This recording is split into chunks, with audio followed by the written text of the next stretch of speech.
Bienvenue dans le vestiaire avec Nicolas Saint-Pierre. Mesdames, Messieurs, merci de faire partie de l'émission. Sans vous, on n'existe pas. Présentation Brésil et Rockland Ford. De ce pas, tournons-nous vers notre moniteur pour parler avec le coach Pat Grandmaître.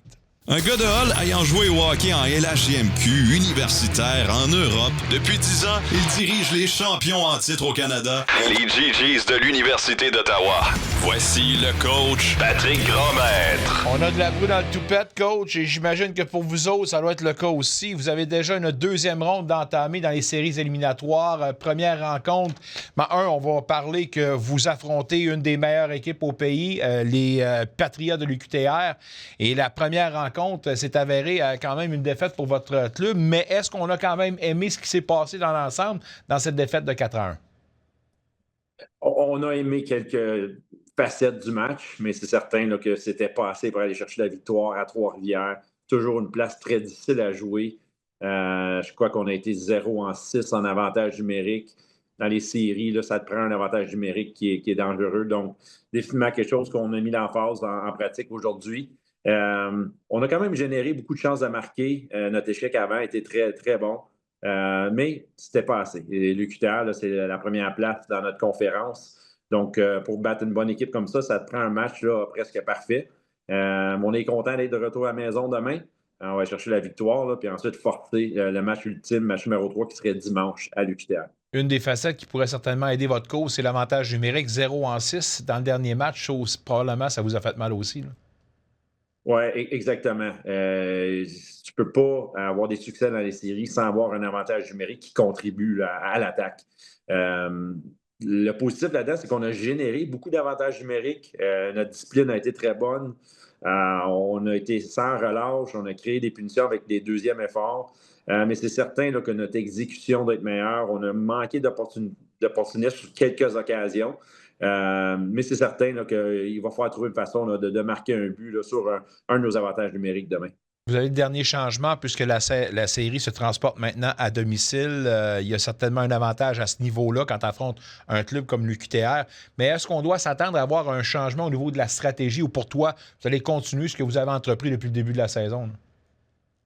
On est toujours en mode ajustement. Je pense qu'il y a une couple de choses qu'eux ont faites qu'on va s'ajuster. Rien de majeur, par exemple. Là, je crois qu'au titre des lancers, je pense qu'on a eu un petit peu plus de lancers qu'eux. Oui, on a eu plus d'avantages numériques, donc ça fait bouger l'aiguille un peu. On va faire un changement à notre alignement.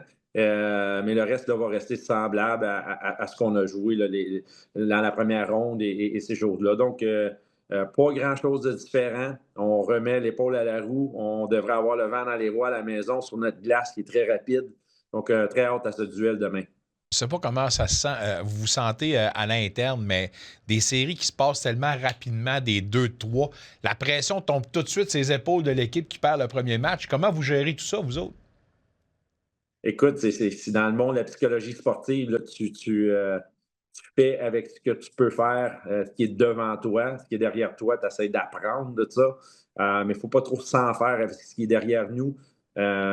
Oui, c'est un match sans lendemain pour nous, pour notre saison, mais on ne peut pas penser à ce qui peut arriver si on perd. Il faut plus penser à ce qu'on peut faire pour arriver à notre meilleur, pour être à point, pour avoir les meilleures stratégies possibles, la meilleure énergie possible. Donc, moi, je me replace là-dedans. Tu sais, les consignes verbales qu'on a avec l'équipe, de focus on what you control. C'est classique, c'est cliché, là, mais c'est très vrai. Même pour moi, l'entraîneur, là, je ne peux pas même me penser qu'est-ce qu'il y a si on perd. C'est tout envers qu'est-ce qu'on peut faire pour gagner, puis qu'est-ce qui arrive si on gagne, le départ, qu'est-ce qu'on fait dimanche, qu'est-ce qu'on fait le samedi à la pratique. Donc, moi, je pense juste au match et à qu'est-ce qu'on fait si on a une victoire. Par respect pour ton club et pour tes séries, je voulais absolument commencer le sujet aujourd'hui sur tes séries parce que je voulais pas manquer de temps. Mais je vais t'avouer qu'aujourd'hui, dans mon travail, ça a joué du coude, puis j'avais de la boue dans le toupette, puis c'était pas mal rock and roll avec tout ce qu'on a entendu de la part de Brady Tkachuk une première fois et de Jake Sanderson. Mais il reste que vous avez un match, les sénateurs ont un match à jouer ce soir, un match hyper important contre un rival de division. Dans toute cette tourmente-là, on arrive un peu comme un cheveu sur la soupe. Comment tu penses que ces deux gars-là se sentent? On a dit les bonnes choses, on est là pour la cause, on est hâte de recommencer, puis tout ça, mais ça doit passer assez vite entre les deux oreilles avec tout ce qu'on a vécu au courant des derniers jours, là. Oui, puis mélanger dans tout ça toute l'énergie émotive qui vient de passer à travers, là, de gagner là-bas, les célébrations après le match, le voyagement, tout ce qu'ils ont fait avec M. Trump et tout ça, et finalement arriver à Ottawa. Et maintenant, on vous lance dans un match qui est There you crucial go! contre une équipe que tu veux essayer de rattraper au classement. Euh, mais peut-être c'est mieux de même. Ils n'ont quasiment pas le temps d'y penser. Puis let's go, on retourne à l'attaque.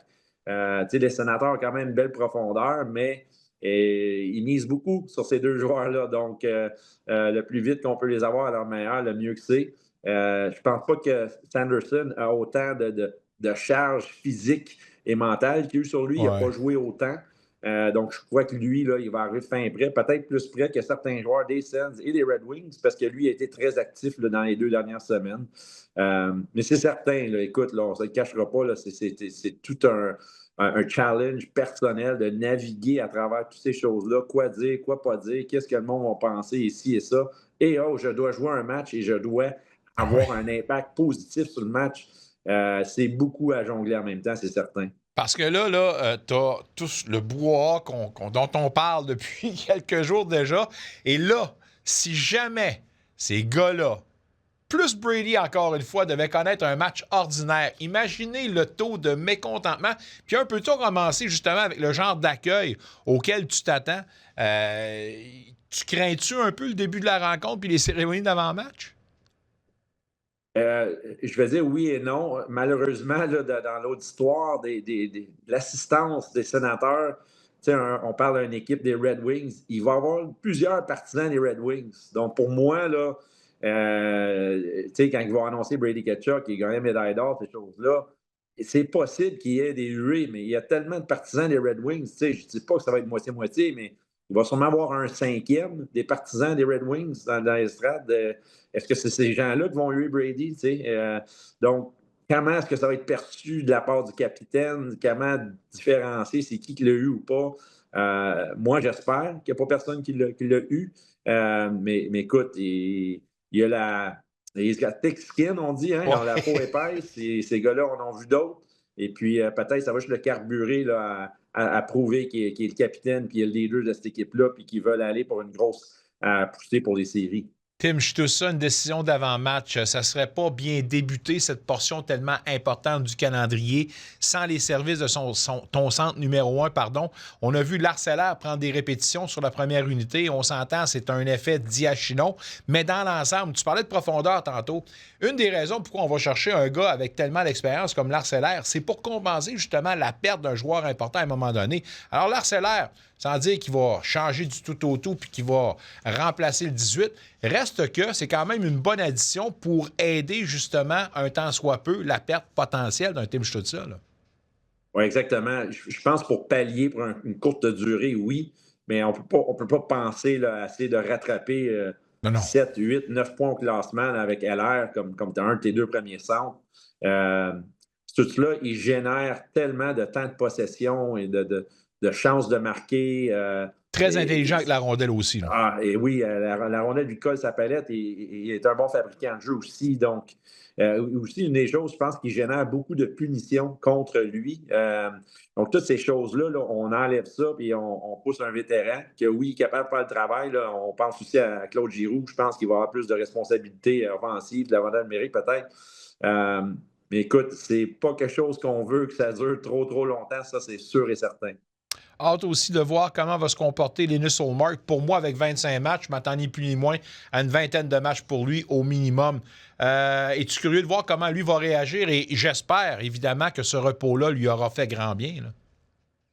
Oui, 100%. Puis peut-être toute la tourmente là, de Tkachuk, Sanderson, ça l'enlève Oui. les projecteurs sur notre Ouais. gardien et puis il peut juste faire son travail et se concentrer là-dessus. Un autre joueur clé, là, quand on pense qu'on doit maintenir une moyenne de quasiment 700 pour se rendre dans les séries, ça va prendre un Linus Ullmark à point. Surtout si nos têtes d'affiche, qu'on va plus les appeler, si eux sont Ouais. un peu fatigués, amochés, peut-être qu'on va accorder un petit peu plus de tir qu'à la normale.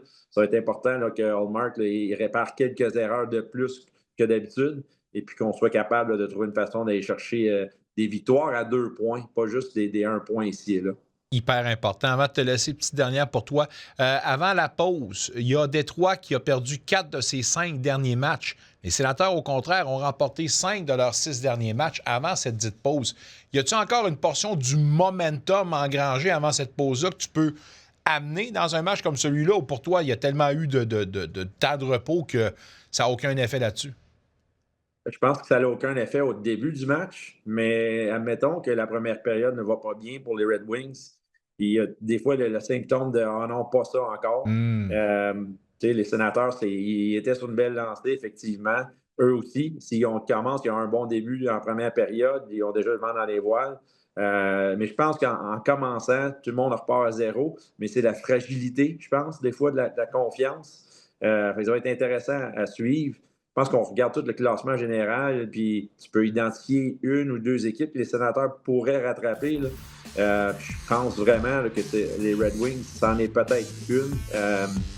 S'il y a les Sabres, pour moi, je trouve que les Red Wings sont un petit peu moins dangereux que d'autres équipes qui sont devant eux. Donc, on dirait qu'ils jouent plus haut que leurs attentes cette année. Ça serait bon là, de les ramener en bas et de les rattraper. Ça commencerait à soir avec un gros 2 points à 0 pour les Sénateurs. Let's go les boys, c'est ce qu'on leur dit aux Sénateurs. Et on dit let's go les boys également aux GGs de l'Université d'Ottawa. Demain, match numéro 2 de leur série 2 de 3 contre les Patriotes de l'UQTR. C'est à 19h au centre Minto, c'est bien ça, coach? Oui, c'est bien ça, Nick. On va encourager les GGs. Un retour sportif 100% local dans le vestiaire avec Nicolas Saint-Pierre.